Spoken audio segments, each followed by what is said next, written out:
Boa tarde. Dando continuidade aos nossos estudos,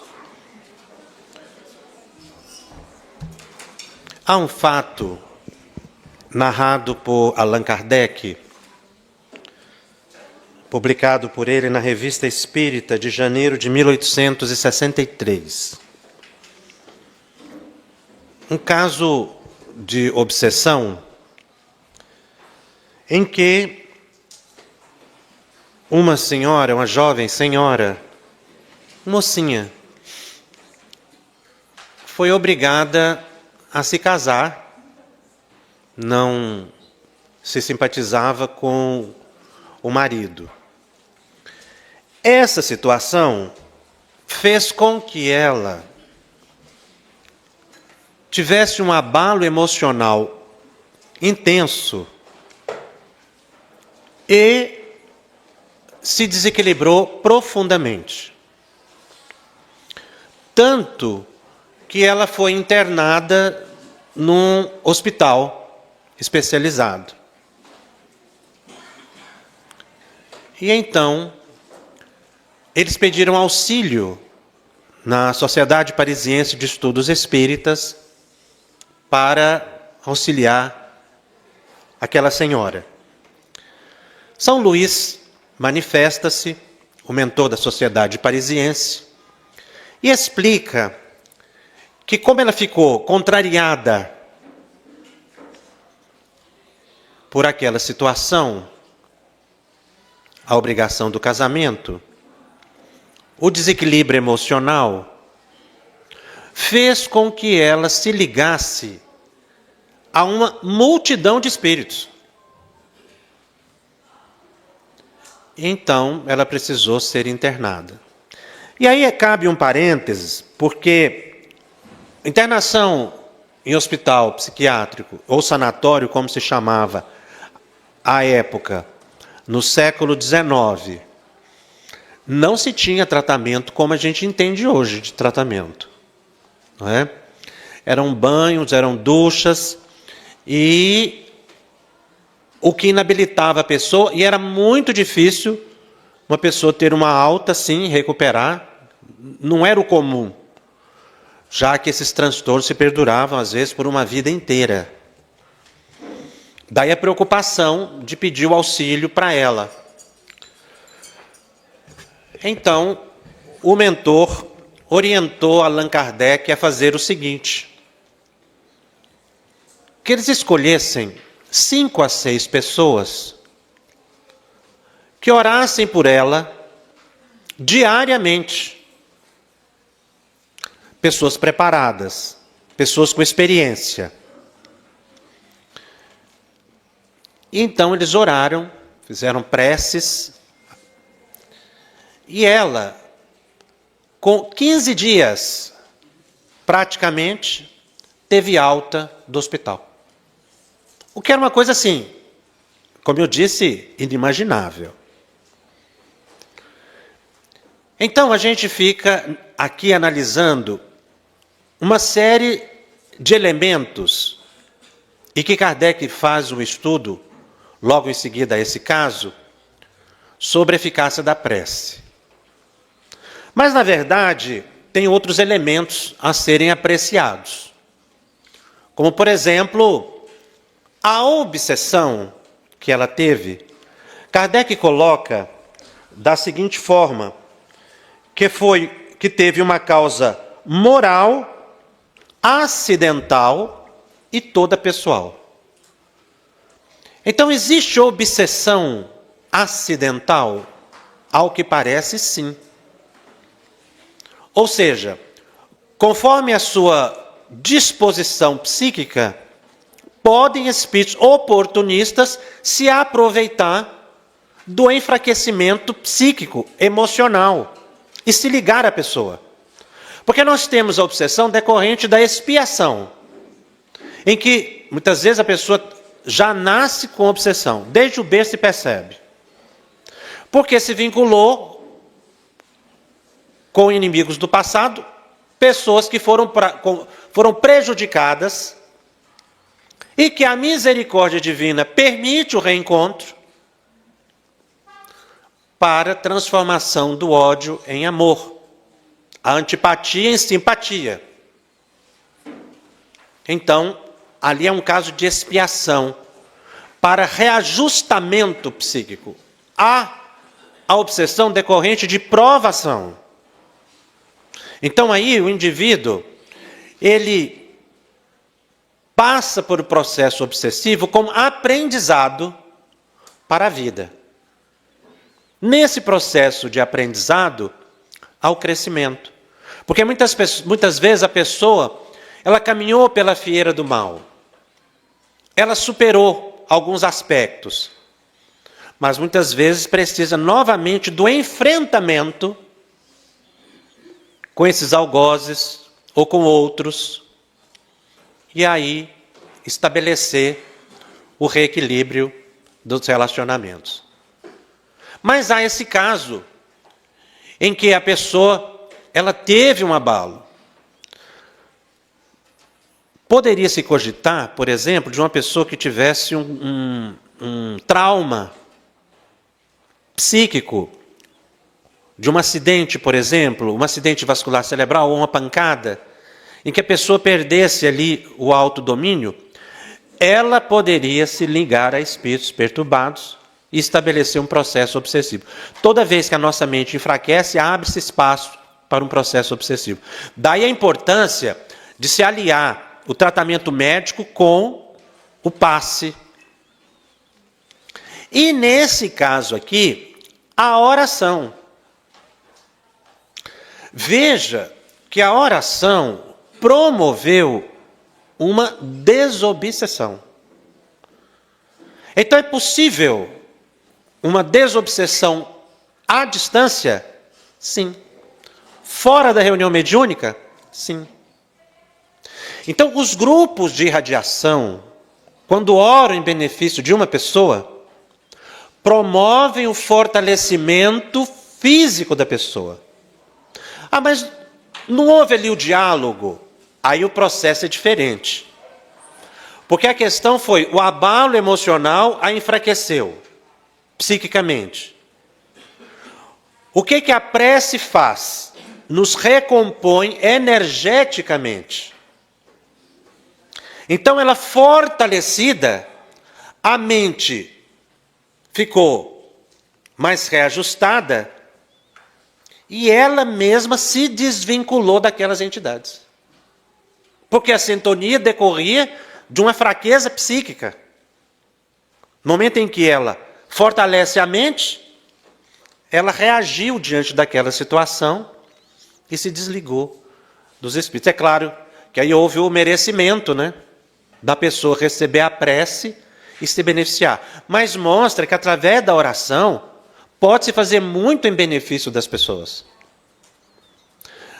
Interessante também o fato do mentor da Sociedade Parisiense de Estudos Espíritas indicar um grupo de pessoas que fizesse oração regular. Então, a oração com regularidade pode muito em seus efeitos. Porque nós sabemos que a prece promove uma movimentação fluídica de um lugar para o outro. E a pessoa, então, ela recebeu um passe à distância. Que foi o que aconteceu com a recomposição energética dela. Um verdadeiro passe à distância e o fortalecimento.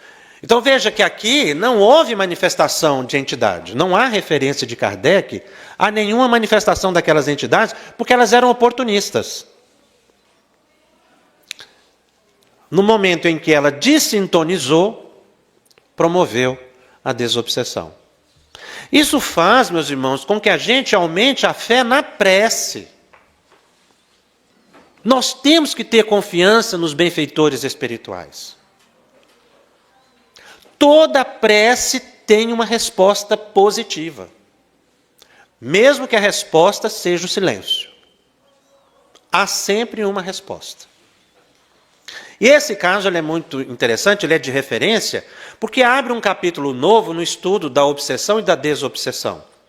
uma desobsessão decorrente de um enfraquecimento psíquico, que é colocado por Kardec como que acidental. Nós vamos ver a mesma referência de Dr. Bezerra no livro Recordações da Mediunidade, de Ivone do Amaral Pereira, quando ela fala de um tipo de obsessão decorrente da evolução, que seria também acidental. Ou seja, Dr. Bezerra explica, através dela, que nós estamos desenvolvendo a mediunidade como faculdade psíquica. Toda a humanidade está evoluindo. Nesse processo evolutivo, os nossos potenciais psíquicos estão se ampliando. Ou seja, a nossa percepção mediúnica está mais aguçada. Nós não desenvolvemos a mediunidade numa encarnação só, mesmo para os médiuns ostensivos. Porque nós temos os médiuns ostensivos e os médiuns não ostensivos, que é a maioria da população. Então, com essa ampliação dos potenciais psíquicos, a gente está mais próximo da dimensão espiritual, que é aqui, que é o espaço que nós ocupamos. Que é outra visão que a gente precisa corrigir. A gente fala muito material, mundo espiritual, né? É uma coisa assim fora, muito distante, mas não é.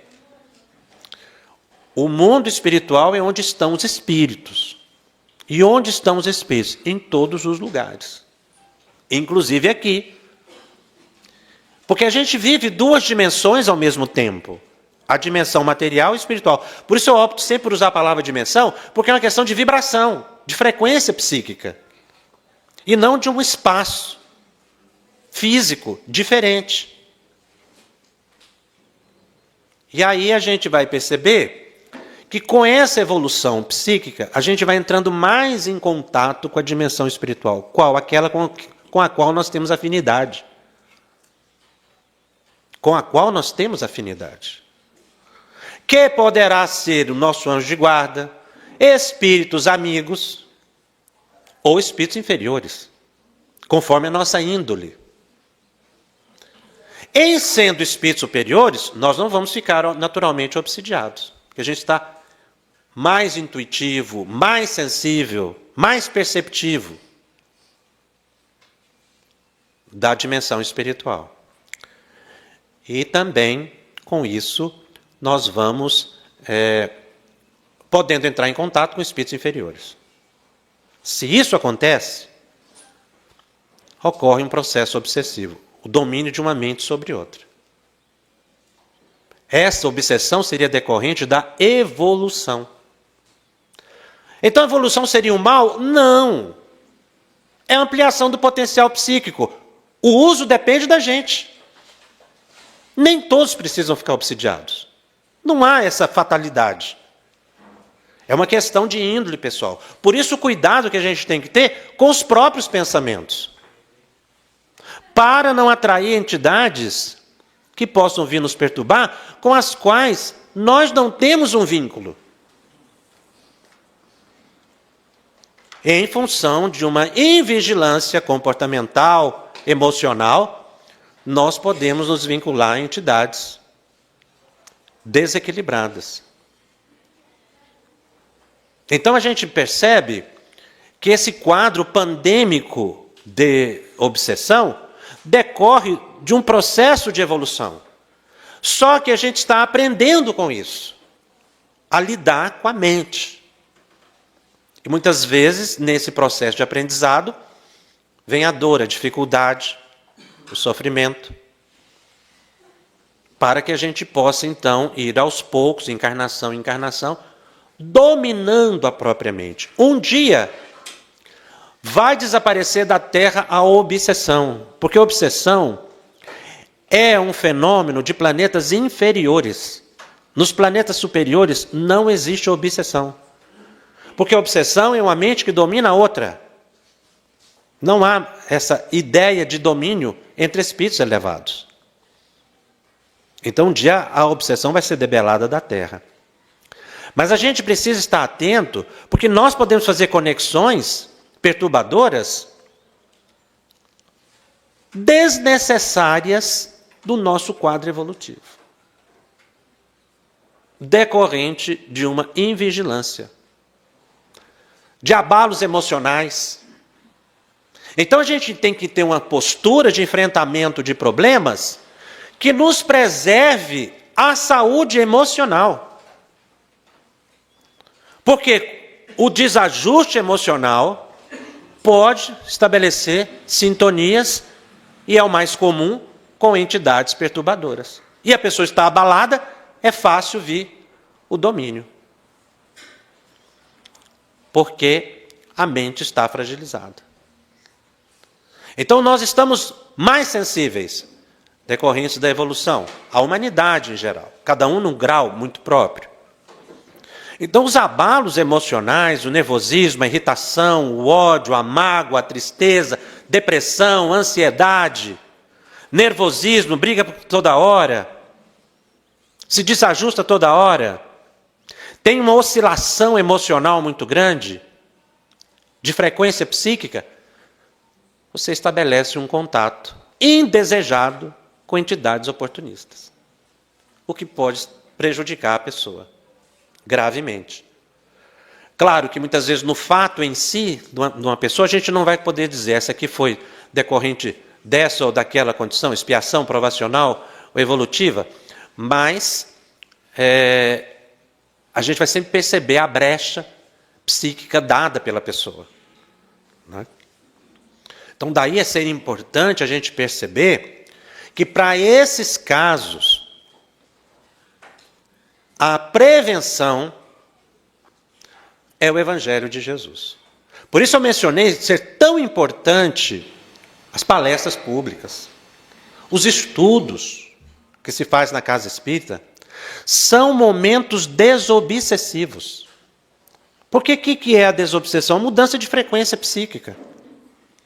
Você saiu da sintonia, não há domínio mental. Tem aquele propósito de transformação interior, não há o domínio mental. Então são espaços de socorro espiritual extremamente importantes. Mas é preciso dizer isso ao povo, né? É preciso esclarecer ao lado do passe essa busca de melhoria pessoal. Para que a gente não caia na situação do caso de 10ª vez. Esse caso de 10ª vez eu acho muito interessante. Está em Missionários da Luz, no capítulo que ele estuda os passes. André Luiz estuda o tema passes. Ele menciona, ele chega numa reunião pública e observa que os espíritos superiores, não é qualquer espírito que transmite passe na dimensão espiritual, só os técnicos encarregados, eles caminham entre as pessoas. A pessoa, quando chega no centro, ela já é cadastrada, ela já é identificada, o problema que ela tem. E no momento da palestra, ela já está sendo tratada. Muitos miasmas estão sendo retirados. Ela está dessintonizando com entidades perturbadoras. Nós temos que valorizar muito a reunião pública. Que as palestras sejam de qualidade. O que a gente precisa hoje é de palestra doutrinária, estudos que esclareçam as pessoas. A retórica é importante, a notícia que emociona, que nos faz alegrar, isso tudo é importante. Mas é preciso que se transmita doutrina espírita. Porque a palestra pode ser belíssima, mas não tem doutrina espírita. É excelente, mas não é própria para o ambiente. Então a pessoa, quando ela está fazendo a palestra, ela está sendo intuída. Porque o expositor é médium. Para falar de acordo com a necessidade das pessoas. Mas ele tem que se preparar para isso, ele tem que estudar. E se preocupar não com a sua imagem, mas em transmitir o Evangelho. Por causa do trabalho terapêutico que está sendo feito ali. naquele momento da reunião pública. Então, muitas pessoas foram sendo atendidas, aí chega um espírito e fala para o encarregado, o mentor, assim: olha, nós estamos aqui com um caso de 10ª vez. André Luiz achou aquilo muito curioso e foram lá ver o caso de 10ª vez. Era um senhor que já tinha tomado passe ali 10 vezes. Ele tomava o passe, chegava em casa, chutava o cachorro. Ele tomava o passe, chegava em casa, brigava dentro de casa. Quer dizer, ele tomava o passe, ele ficava bom, né? Ele recuperava a energia, o passe da energia. Ah, era melhorar a saúde, bomba em cima do outro. Aí o mentor analisou o caso dele e falou assim: então agora você vai fazer o seguinte, você vai melhorar ele, mas só um pouquinho. Não melhora ele 100%, não. Ele ainda vai sair daqui ainda sentindo um certo mal-estar. Porque nós não estamos aqui para referendar o erro das pessoas. Ficar eternizando essa situação é endossar o erro. Nós não estamos auxiliando as pessoas para endossar o erro, mas para que elas se modifiquem interiormente. Ele não está aproveitando o benefício. Então deixou de merecer aquela assistência. Era um caso de 10ª vez. Eu sempre fico muito preocupado com isso e sempre tomo muito pessoalmente para eu não me tornar um caso de 10ª vez. Porque a gente sem querer se torna um caso de 10ª vez. Às vezes não no passe, mas em outras circunstâncias. Nós temos que ter essa atenção para não nos tornarmos um caso de 10ª vez, que está incorrendo nos mesmos erros, muitas vezes sendo beneficiado, daqui a pouco já não tem mais. Porque a gente já atingiu o limite do merecimento nas diversas situações da vida em que se vive. Nós temos que aproveitar sempre o benefício. Então, no momento da reunião pública, eu estou destacando porque é um espaço de desobsessão. É um espaço de desobsessão coletivo. Para que a gente tenha um olhar, além da reunião mediúnica, que é importante, não estamos aqui analisando por desmerecimento, mas ela tem um propósito, como eu mencionei pela manhã. As outras modalidades, a oração, mostra que a gente orar para uma pessoa, um grupo orar para uma pessoa, isso traz um grande benefício para a pessoa. Imenso benefício. E a pessoa ser esclarecida de que esse momento evolutivo requer muita vigilância de nós, por parte de nós todos. Esse momento evolutivo que se está se enfrentando, para que não haja desequilíbrios muito sérios. Uma outra coisa que eu acho muito interessante no estudo de Allan Kardec, quando ele fala na Gênese sobre os fluidos. Os fluidos são alteráveis pelos nossos pensamentos. Nós criamos imagens mentais.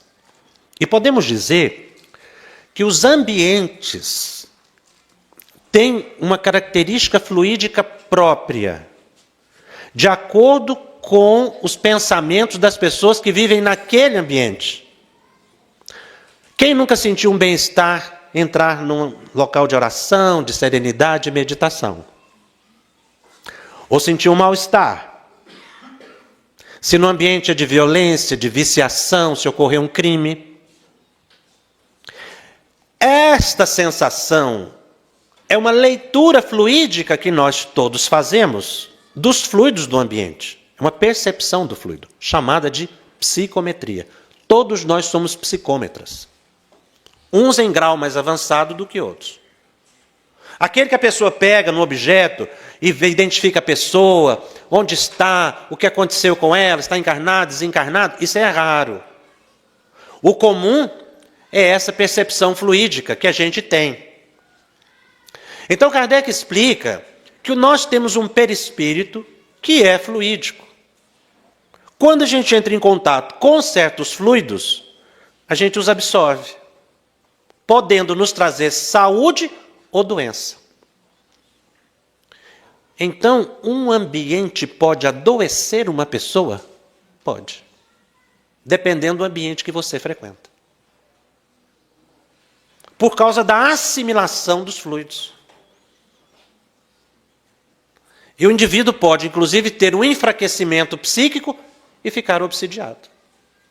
Por invigilância. Porque a pessoa vai entrar em contato com vibrações, energias muito negativas. Fluidos muito densos que a gente vai assimilando aquilo aos poucos. Então a gente entra em contato, meus irmãos, com a dimensão espiritual de duas formas. Com os espíritos e com os fluidos. E das duas maneiras a gente tem que ter muita atenção. Conforme for a sensibilidade da pessoa, ela vai perceber mais. Mas se a pessoa tem ou não sensibilidade, pouco importa. Ela vai assimilar os fluidos do ambiente, de pessoas. Por isso a gente tem que tomar cuidado com assuntos, com lugares, com pessoas, para que a gente não faça conexões psíquicas indesejadas. E estabeleça processos de perturbação muito graves. São alguns fatores que nos levam bastante à reflexão acerca de causas, não é, de perturbações obsessivas. Com isso nós estamos vendo que a obsessão espiritual é, na verdade, um espectro, em que existem variedades de pessoa para pessoa, de causas diferentes, e que a gente precisa conhecer isso, sobretudo aqueles que se propõem a trabalhar com a desobsessão.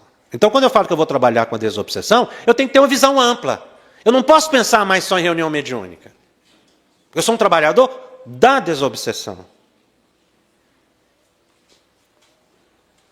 Embora a expressão de Kardec é reunião mediúnica, a gente que assimilou essa expressão desobsessão, acredito que muito por causa do livro Desobsessão de André Luiz, mas os espíritos não utilizam essa expressão, reunião de desobsessão especificamente, de reunião mediúnica, mas na prática a gente tem essa visão para fazer a diferenciação da reunião de médiuns veteranos com os médiuns em desenvolvimento, né?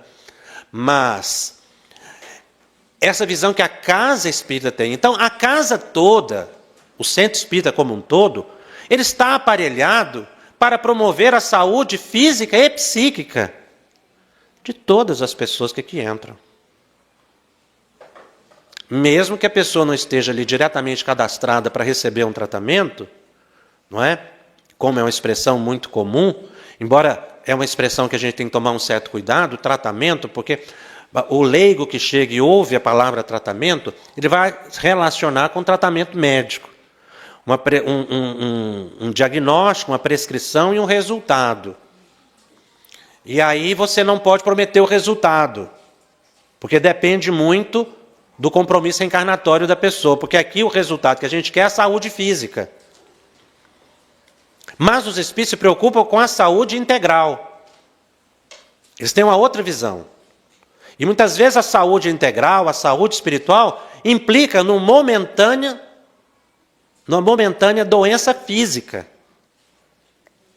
Por isso que às vezes uma doença segue o seu curso, não por desamparo espiritual, não é porque falta poder aos espíritos. Os espíritos superiores podem tudo.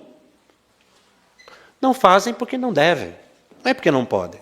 A gente tem que ter essa confiança também. Porque tem gente que não tem essa orientação e acha, não, aquele centro espírita lá é fraco. Não sei se vocês ouviram falar essa expressão. Né? O centro é fraco. Eu gosto de centro forte. Tem nada disso. Isso é um mito. Porque todo o poder está na mão dos espíritos superiores. Eles estão em todos os lugares. O problema é o merecimento da gente. E às vezes a gente pediu para que não houvesse interferência para que os problemas seguissem o seu curso. Para o nosso aprendizado espiritual. Inclusive aí as dificuldades físicas. Então nós vamos percebendo que há uma série de situações favoráveis em nosso benefício e que nós temos que aproveitar. Um tema também interessante é a obsessão na criança. Muitas crianças nascem, já reencarnam e têm processos obsessivos no berço, fruto de vidas passadas em que os inimigos se aproximam e é permitido para o resgate da pessoa. São 3 situações identificáveis. A segunda é um tipo de obsessão que é trazido também por Ivone do Amaral Pereira, de um caso de uma criança que ela estuda, em que essa criança era extremamente agitada, nervosa e subordinada, e ela, visitando essa criança, viu que tinham várias entidades ligadas a ela. Um grupo de espíritos, muito perigosos.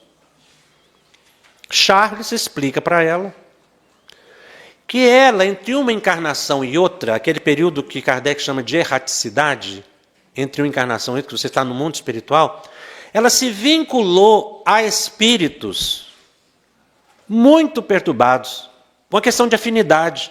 Ela se enturmou, digamos assim, na vida espiritual, envolveu-se com um grupo muito inferior de atitudes que prejudicam muito a saúde das pessoas. Ela reencarnou e o grupo veio junto. Então, uma obsessão decorrente de um período de erraticidade. E o terceiro tipo, decorrente da convivência doméstica. Em função dos fluidos do ambiente e das entidades que são atraídas para dentro de casa pelos responsáveis e pelos cuidadores da criança. Convivendo com os fluidos, a gente não adoece? Convivendo com espíritos inferiores, a gente não adoece?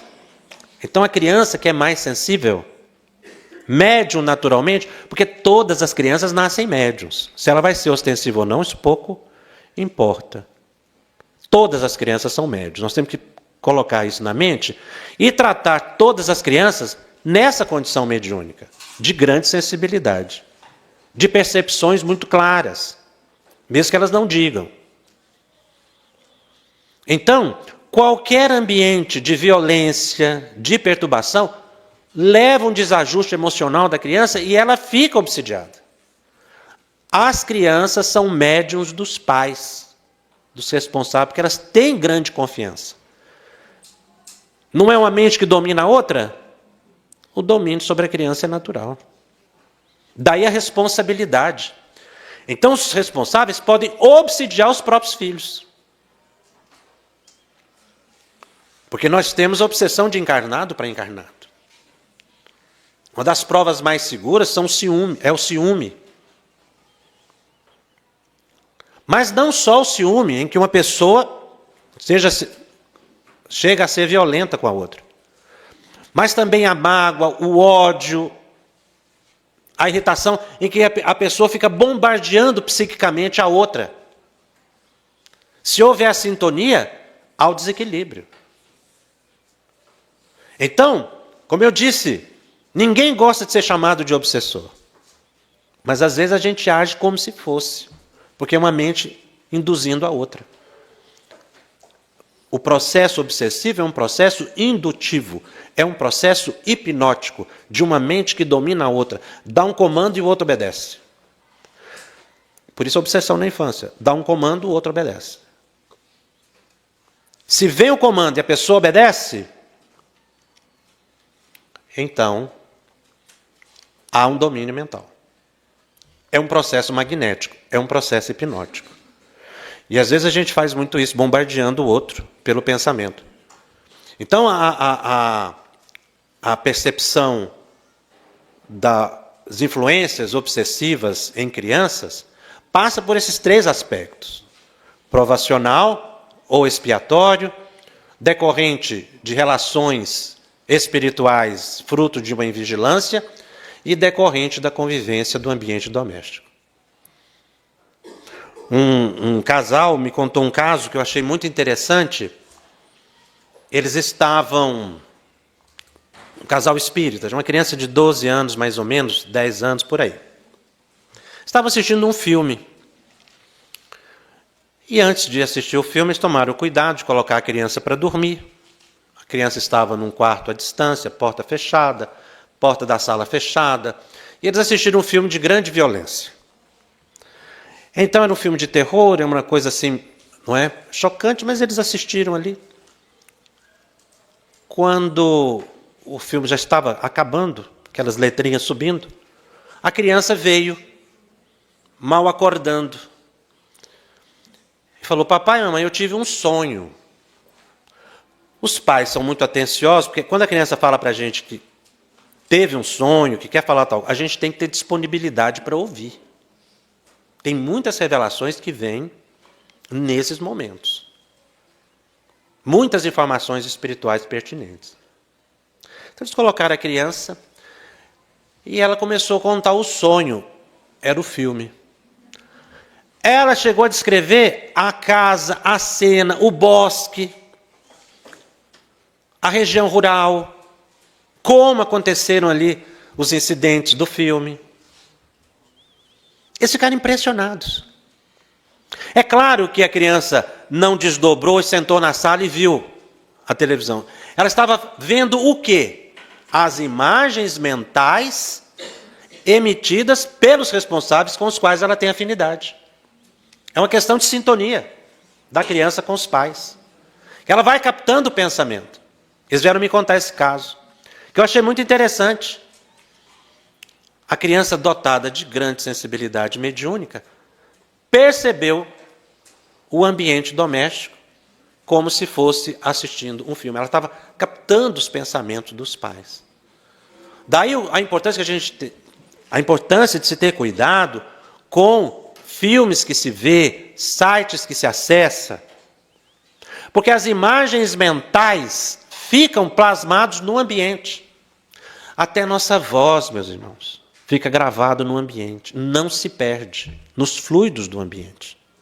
As imagens ficam ali retidas. Então o que a gente fala fica no ambiente. O que a gente pensa fica no ambiente. E afeta todas as pessoas em torno. E nós temos que saber disso, não só para evitar, mas para tirar uma informação positiva.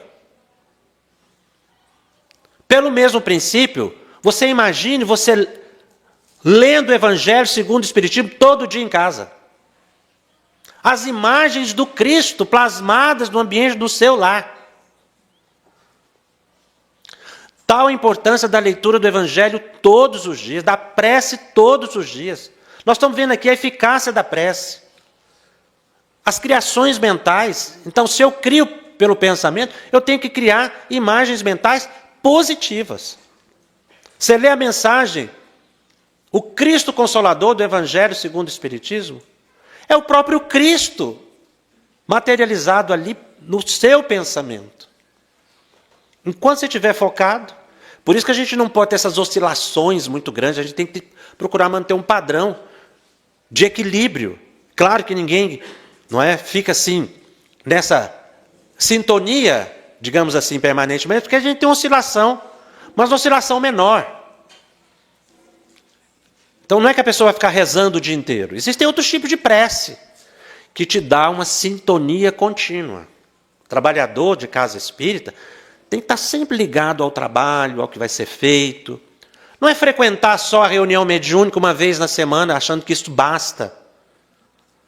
Nessa posição assim de que eu cumpri minha tarefa e pronto. Eu preciso me vincular à instituição espírita, a meu benefício. Nós temos que fazer qualquer coisa, porque isso estabelece uma dessintonia com entidades perturbadas e uma sintonia contínua com espíritos elevados. Faça qualquer coisa. Se não tiver nada para você fazer na casa espírita, varra o salão. Mesmo que o salão esteja limpo. Porque você que precisa disso, não é o centro. Então nós temos que estabelecer essas distrações. Não tem nada melhor para afastar uma sintonia negativa do que uma pia cheia de prato para lavar. Não coloque na máquina de lavar. Porque você ficar ali, você está ocupando a mão. Ocupar as mãos, trabalhar, Você ocupa a mente. Mas você tem que colocar mente e corpo no mesmo lugar, né? Porque tem gente que está fazendo uma coisa pensando em outra. Então, vai a dica. Não use mais máquina de lavar roupa.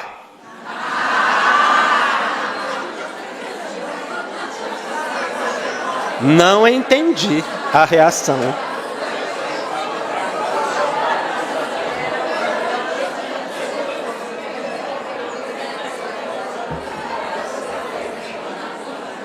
É um método desobsessivo. Cada um use o que achar conveniente. Tem vários, eu estou mostrando aqui vários. Obrigado a usar esse. Mas você pode fazer uma caminhada, você pode fazer uma leitura, ter uma conversa edificante. Melhorou, né? Um pouquinho agora. Desde que você estabeleça uma distração psíquica. Uma distração psíquica. Em que você elimine a sintonia. Então faça algo positivo. Como eu disse, uma leitura edificante. São outras formas e outros tipos de oração, como o perdão. Isso é uma oração. A paciência, a tolerância, a resignação, o sacrifício são modos diferentes de oração que nos estabelecem uma elevada sintonia espiritual. O perdão é fundamental. Há um tipo obsessivo, que nós podemos dizer como que anímico, criado pela mente da pessoa. Está no livro Nos Domínios da Mediunidade. André Luiz vai visitar uma família. Uma senhora mereceu assistência dos benfeitores espirituais. Chegaram na casa, ela estava completamente transtornada, a pressão arterial bastante alterada, ela já estava para ter um colapso, nervosa, ansiosa. Mas o que chamou a atenção de André Luiz é que ela tinha do lado uma mulher perfeitamente materializada do lado dela. Era uma criação mental dela. Mas nós temos que pensar como uma pessoa. Não era uma pessoa e nem era uma pessoa desdobrada. Era uma criação mental. Nós temos que pensar em forma de uma pessoa porque isso é intuitivo, né? Não tem como explicar os detalhes, que o próprio André Luiz não tem palavras para descrever. Mas, como ele mostra, era uma pessoa. O que aconteceu? Ela ficou sabendo de um caso extraconjugal do marido. E ela conhecia a rival. E se ligou. E naquele dia especificamente, o marido tinha saído, disse que ia trabalhar, ela sabia que ela ia encontrá-lo. E ela focou. Só que aquela forma de pensamento devolvia a ela energias negativas, então criou um ciclo vicioso. E ela estava para desencarnar em função disso. Tinha 2 crianças pequenas, ela estava completamente transtornada. Então, a mente dela criou aquela imagem física, que não era uma duplicata da moça. Então, o que eles fizeram? Para socorrê-la, para tirá-la daquele estado psíquico obsessivo. Ideia fixa. Eles a induziram ao sono e afastaram-na do corpo. E eles tiveram um verdadeiro diálogo de reunião mediúnica com ela. Ela foi esclarecida. Eles começaram a perguntar, o que está passando? Vocês não estão vendo, meu marido está me traindo. E contou e falou do drama, da dificuldade. E os espíritos foram conversando com ela, dando conselhos. Ao certo momento ela disse, por que vocês não dizem isso a ele? Porque ele não tem preparo.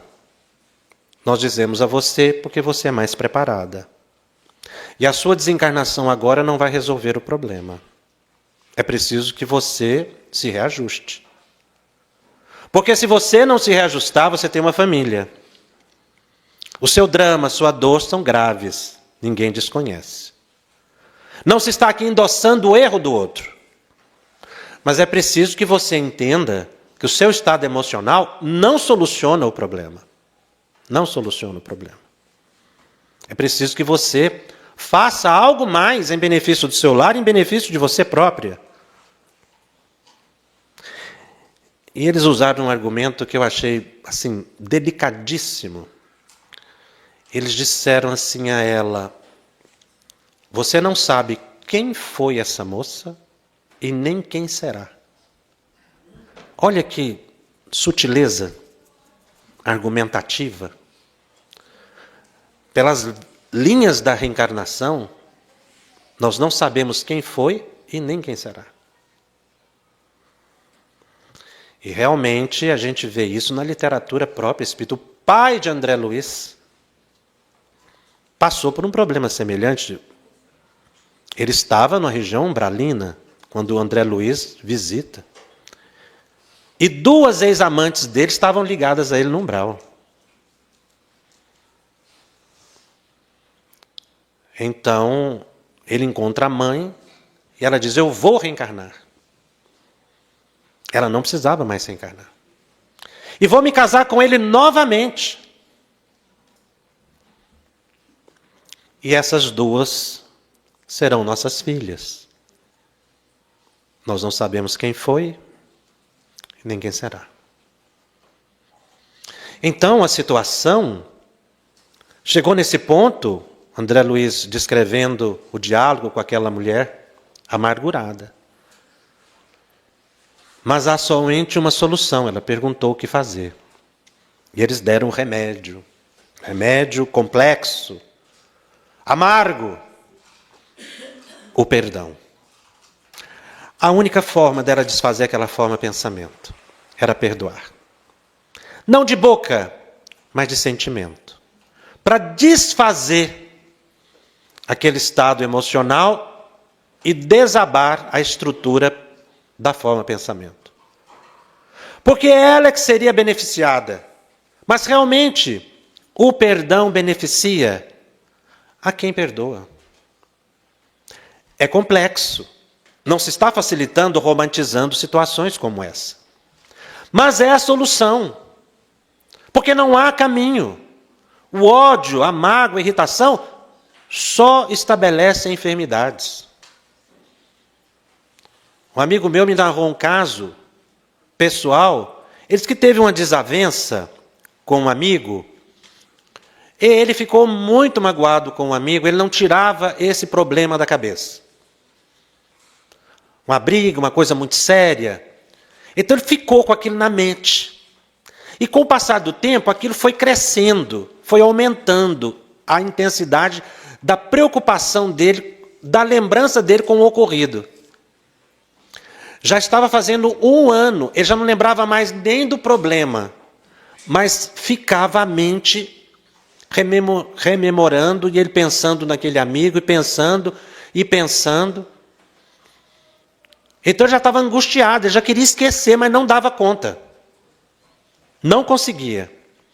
Então ele começou a orar, lá pelas tantas, e pedir a doutor Bezerra de Menezes para que o ajudasse.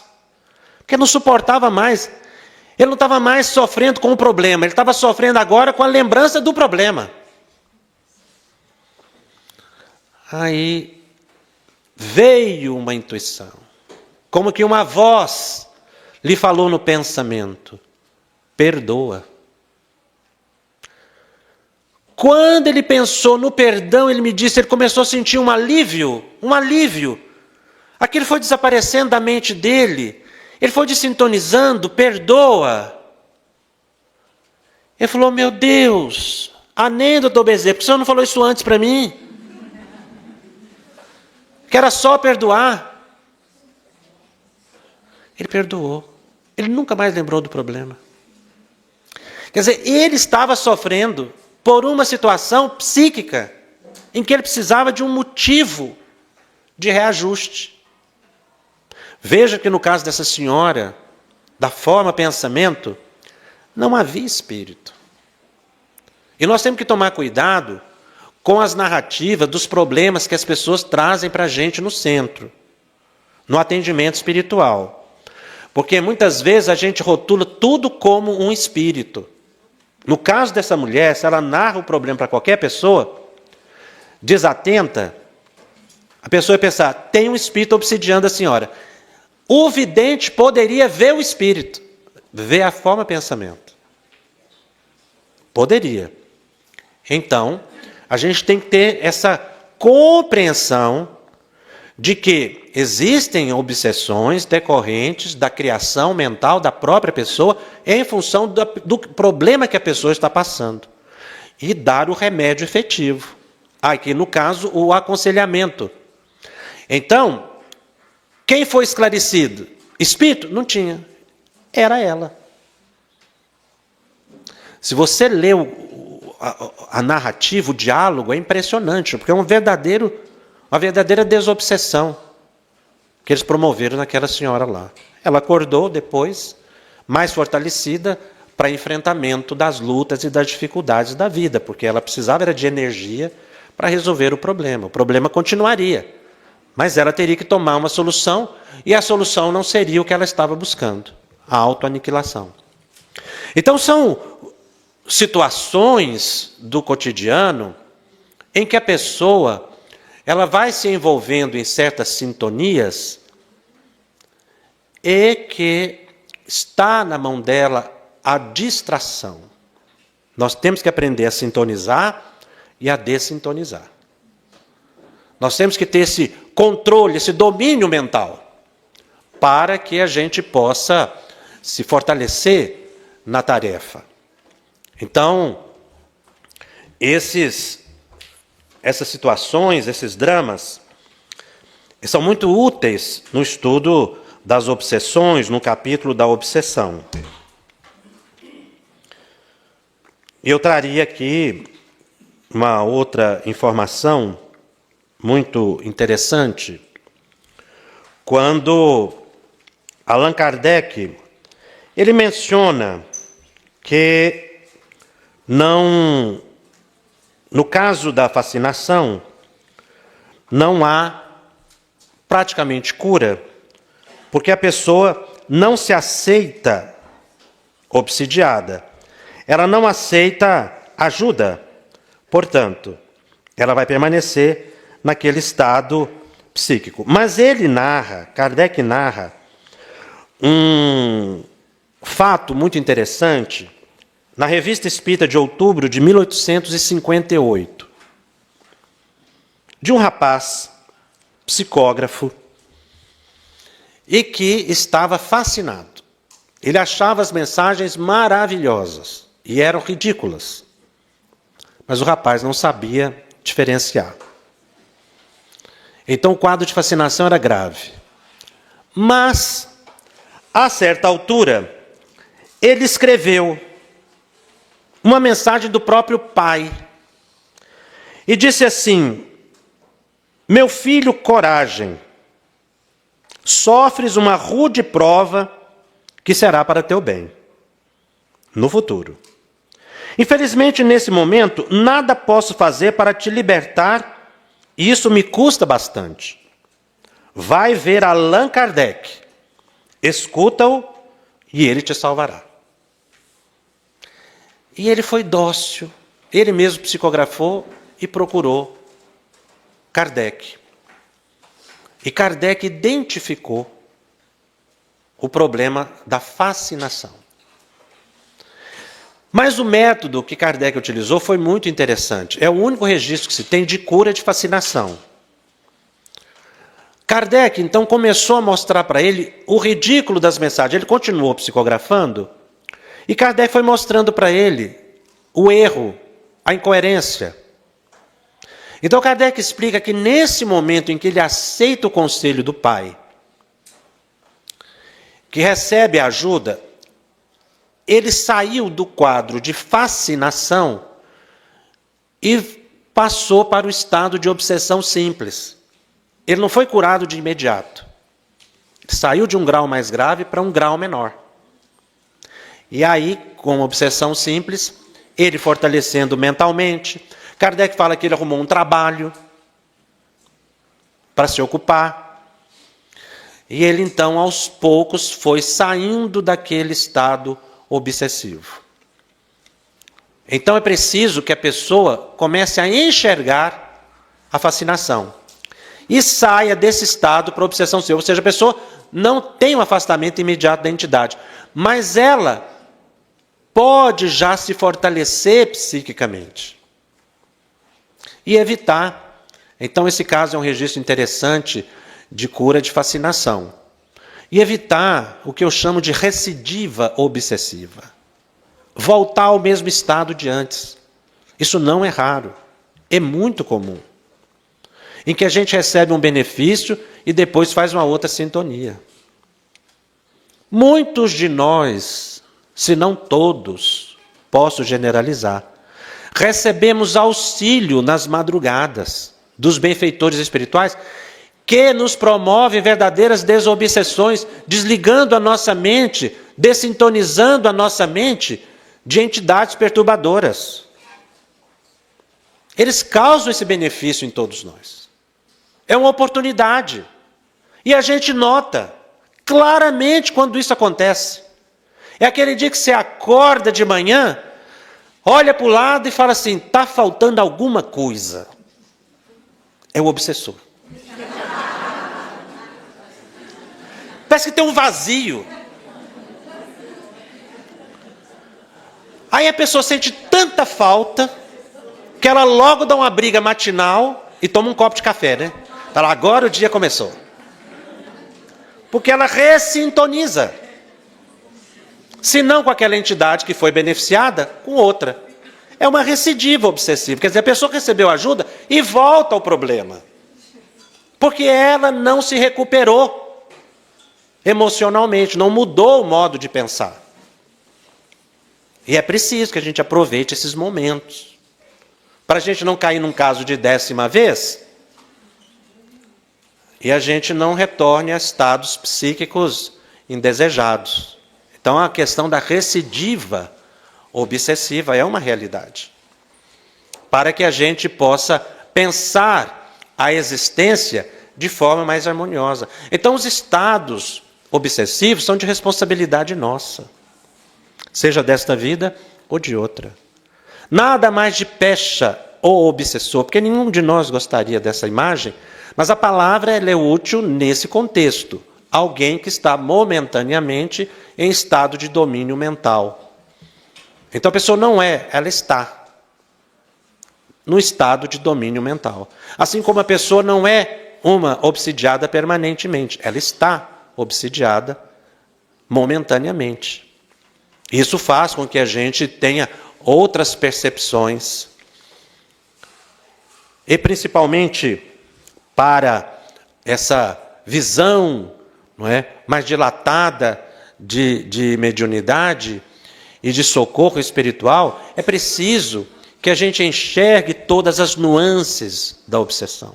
O que nós passamos aqui foi apenas observações, detalhes, chamamos a atenção, mas é preciso que o grupo se debruce num estudo mais cuidadoso.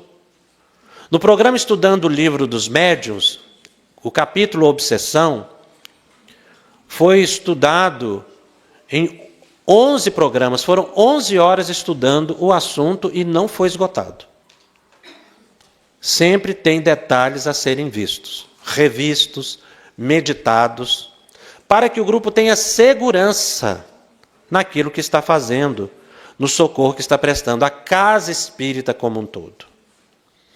Isso faz com que as nossas percepções se ampliem e a nossa sintonia com os amigos espirituais se eleve.